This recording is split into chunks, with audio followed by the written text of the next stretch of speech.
This is a Blake buy-in box.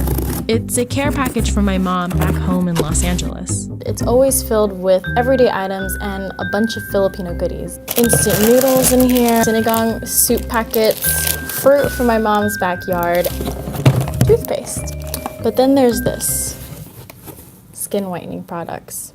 Skin whiteners are a big business. More than $400 million worth of skin whitening products is sold each year in India alone. 8 out of 10 women in Nigeria use skin lightening products, the world's highest percentage. Skin lightening market in Asia Pacific alone is valued at over $13 billion. In 2015, the skin whitening industry was worth about $10 billion worldwide. And by 2024, it is expected to more than triple to $31.2 billion. These products have been around for a long time and have proven to be damaging, physically and emotionally. So, what accounts for the growing popularity?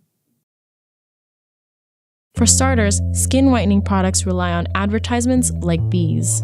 Wow, you have the most beautiful glowing skin. Now I have visibly fairer skin.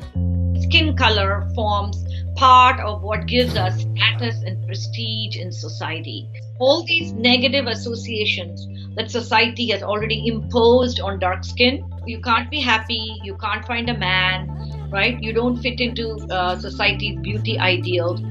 So the advertising is only reinforcing and exacerbating pre-existing message.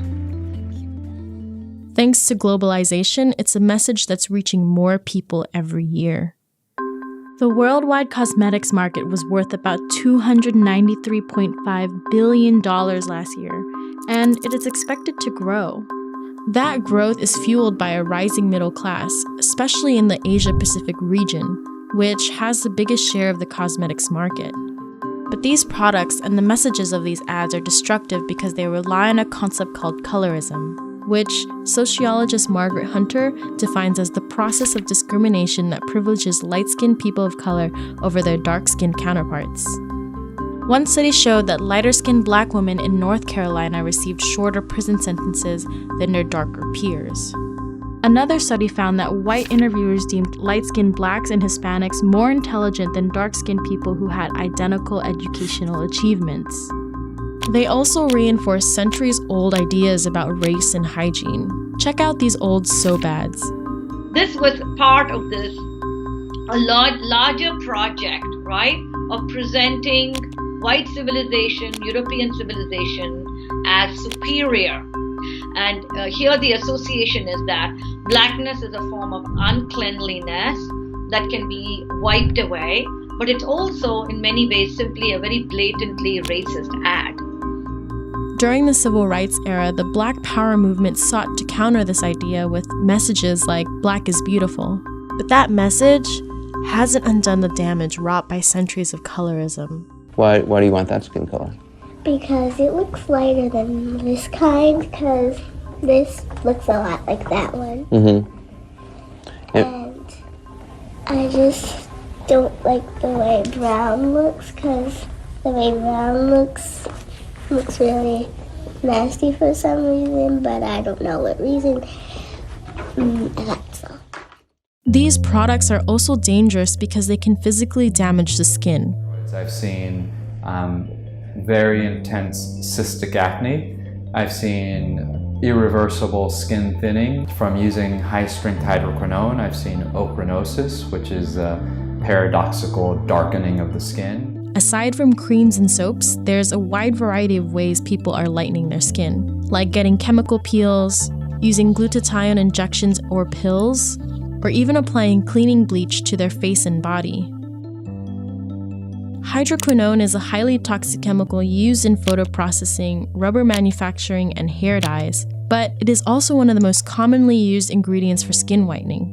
It's regulated in the US and banned in certain countries abroad, but consumers get their hands on high concentrations of it through under-the-table sources.